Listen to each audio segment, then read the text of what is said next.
Are you tired of being confused, trying to figure out what the best worm is because there's a bajillion options out there?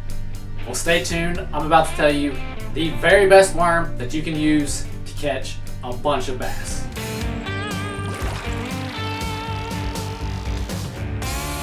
My name's Wesley Littlefield with YourBassGuy.com, and today we're talking all about what the best worm is. Now, there are countless variations of worms. I mean, there's like the stick baits like a Senko, there's curly tail worms, there's straight tail worms, there's trick worms, there's floating worms, there's all these different names for worms, giant worms, but which one works the best? Honestly, sometimes they work and sometimes they don't. We're gonna get into the colors that a little bit and which ones you need to throw to catch the most fish. I'm gonna start off with one of my favorites, and that's the Senko. It's a worm, a soft plastic, and it really doesn't look like much, just a stick that kind of wiggles, but for whatever reason, it just drives fish nuts and they inhale this sucker.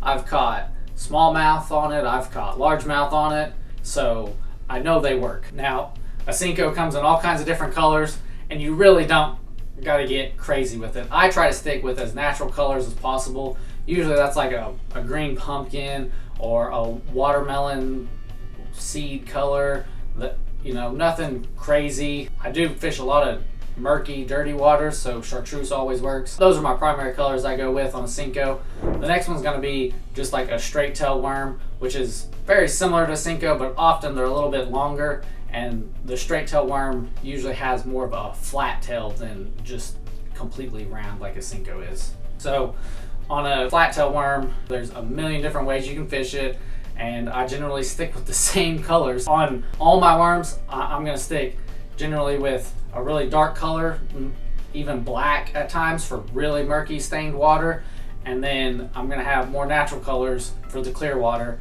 and then I'm gonna have a chartreuse mixed in there too, just for a bright pop when I need that. Now, I also fish a lot of curly tail worms, and that's casting out and reeling back. Your Senko and your straight tail worm are gonna be a little bit slower. You're gonna wanna twitch them more. They're just gonna be a very slow fishing bait, where a curly tail worm, you can actually cast it out there and reel it back and catch more fish that way because you've got the action of the tail swimming back and forth. It's more enticing to the fish.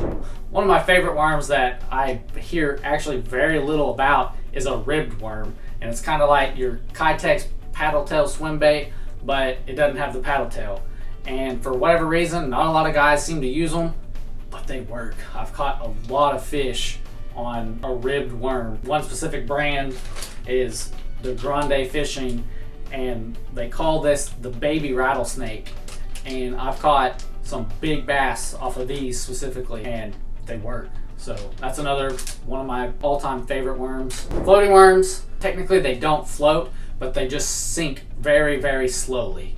So you get the floating effect, especially if you're using on a drop shot or whatever. That's when a floating worm shines, is you want that really slow sinking effect. You know, you're not looking to just get down to the bottom really quick. That's when you're gonna be using that. I don't use them a lot just because most other worms you can kind of hit that sweet spot. I'm not saying that they don't work, because they do, but generally speaking, I kind of intermingle the worms where most people say you can't use it here, you can use them to overlap, save money. I promise it works. But my favorite worm to use, and it's not the best worm to be honest, but it's my favorite to use, is a giant worm. Now when I'm talking a giant worm, I'm talking like 8 inches and bigger. These giant worms get giant bites. You know, you might feel a little peck from littler fish trying to eat it, but you're not gonna catch the little fish with this worm simply because they can't get it in their mouth good enough. It has to be a big fish, and that's why I love fishing giant worms.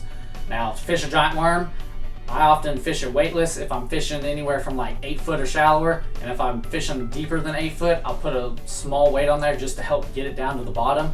But you're gonna cast it out there, and you're just gonna drag it back slowly back to you from the bank or your boat, whatever you're fishing from. Now, for the best worm, hands down, there's no competition. It's the real worm. It's the earthworm. It's the nightcrawler. People don't fish it because in tournaments, they're not allowed to use live bait. So most recreational guys don't ever think to use a real earthworm to go catch bass. But let me tell you, I've caught smallmouth and largemouth from southern Oklahoma all the way up into northern Michigan, and they've been on earthworms. Live bait works. Why is this? Because it's their natural food. Bass actually eat worms in the wild, and so why would we try to imitate what they want to eat instead of just using what they actually eat? So earthworms are hands down the best worm you can use. Now, if you're new to using live bait video that I've got down here below me, it'll give you everything you need to know to start fishing my top live baits that I prefer to use. Thank you guys for watching, and always remember that education is important, but fishing is essential.